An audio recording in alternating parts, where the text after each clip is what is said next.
அனைவருக்கும் வணக்கம். கதமம் சேனல் உங்களை அன்புடன் வரவேற்கிறது.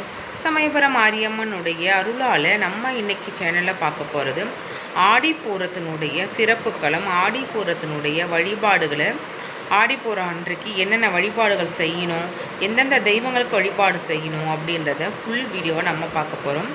ஆடிப்பூரத்தின் செய்தால் என்னென்ன பலன்கள் நமக்கு கிடைக்கும் அப்படின்றத பற்றியும் நம்ம பார்க்க போகிறோம். வாங்க. ஆடிப்பூரம் என்றாலே அம்மன் அவதரித்த தினமாக தான் சொல்லப்படுகிறது.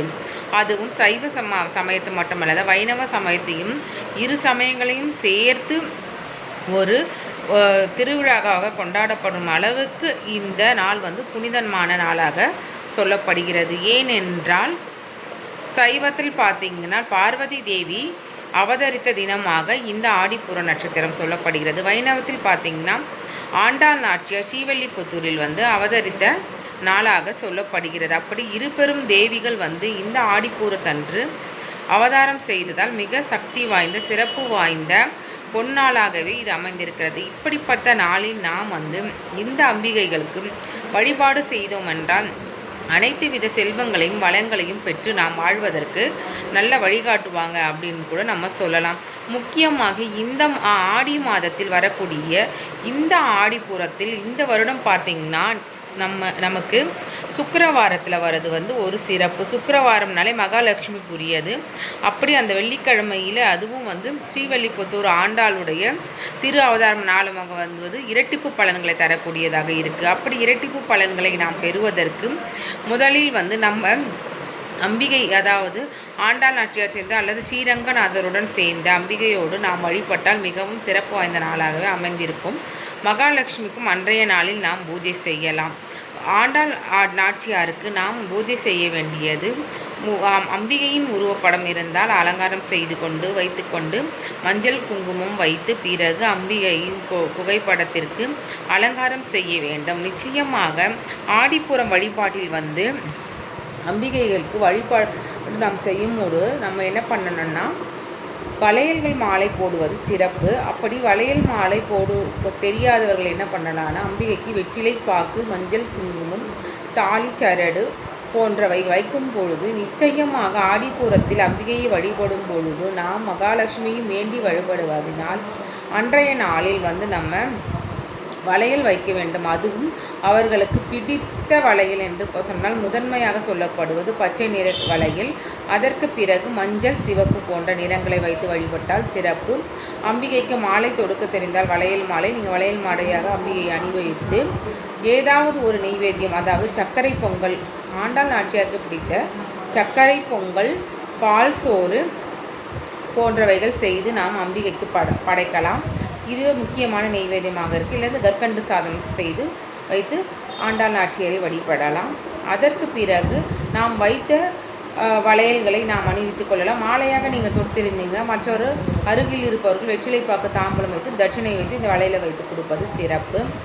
அதற்கு பிறகு பார்த்திங்கன்னா இந்த உலகை காக்க உமாதேவி ஆகிய பார்வதி தேவியும் இந்த ஆடிப்பூரத்தன்று பிறந்ததாக சொல்லப்படுகிறது. அந்த ஆடிப்பூரத்தில் நம்பிக்கைக்கு உலகையே காக்க வந்த தாயாக நினைத்து வளைகாப்பு செய்வது வழக்கமாக சொல்லப்படுகிறது. சிவபெருமானுடைய ஆலயத்தில் இருக்கும் அம்பிகை அனைவருக்கும் இந்த நாளில் ஆடிப்பூரத்தில் வளைகாப்பு செய்யப்பட்டு வருகிறது. அப்படி உங்களால் அருகாமையில் இருக்கும் கோவிலுக்கு செல்ல முடியும் என்றால் அம்பிகைக்கு வளையல் வாங்கி கொண்டு போய் வளையல் மாலை செய்யும் வழிபாட்டை நீங்கள் வழிபடலாம். வீட்டிலேயே காமாட்சி, மீனாட்சி, சமயபுரம் எந்த அம்மனுடைய திருவுருவ படம் இருக்கிறதோ அந்த அம்மனை வைத்து வெற்றிலை பாக்கு வைத்து மஞ்சள் குங்குமம் இட்டு அம்பிகைக்கு ஒரு நெய்வேத்தியம் செய்து வளையல் மாலை சாட்டலாம். அல்லது வெற்றிலை பாக்கு, தாம்பலம் வைத்து பூ, தாலி கயிறு, மஞ்சள் சரடு போன்ற அனைத்து மங்கள பொருட்களையும் வைத்து வளையலும் வைத்து சிறப்பாக வழிபடலாம்.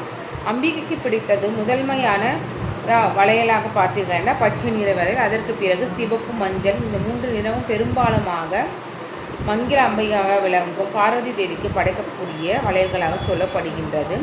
இந்த வளையல்கள் மூலமாக நாம் அம்பிகைக்கு வழிபடுவதன் மூலமாக குழந்தை பேருக்கு வேண்டி கொண்டு குழந்தைக்கு காத்திருப்பு கொண்டிருப்பவர்கள் இந்த மங்களமான நிகழ்வில் கலந்து கொண்டு அம்பிகையின் வளகாப்பில் நிகழ்ச்சியிலும் கலந்து கொண்டு அம்மனை வழிபட்டால் நிச்சயமாக அடுத்த வருடம் ஆடிப்பூரத்திற்குள் அம்பிகையே நமக்கு குழந்தையாக பிறப்பாள் என்பதே திண்ணம். இது போன்ற சிறப்பான வழிபாடுகள் செய்து நிறைய பெண்மணிகளுக்கு வந்து குழந்தைகள் பெற்றிருப்பதை நாம் கண்கூடாக பார்த்து இருக்கின்றோம். வீட்டிலே வந்து இந்த ஆடிப்பூரம் வந்து இந்த வருடம் வந்து வருகின்ற வெள்ளிக்கிழமை வருகின்றது 14ஆம் தேதி.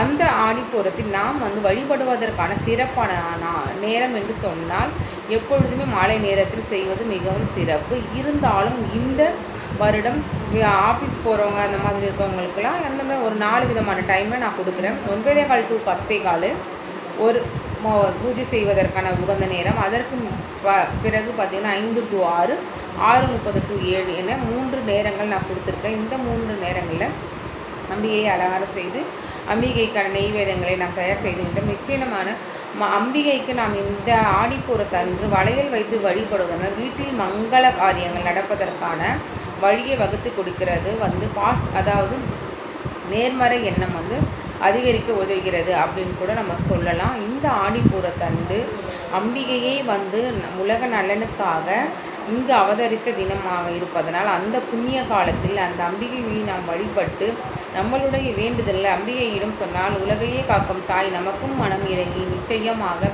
நம்மளுடைய வேண்டுதலை நிறைவேற்றுவார் என்பதே திண்ணம்.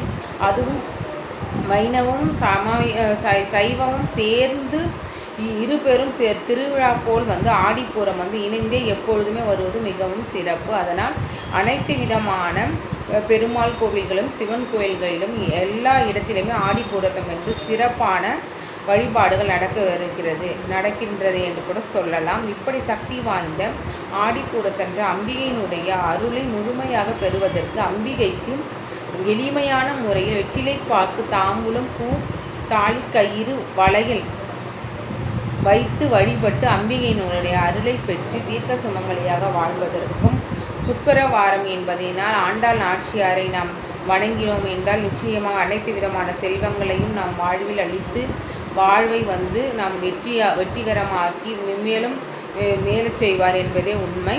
தொடர்ந்து இது போன்ற சிறப்பான தகவல்களை பெறுவதற்கு நமது சேனலில் இணைந்திருங்க.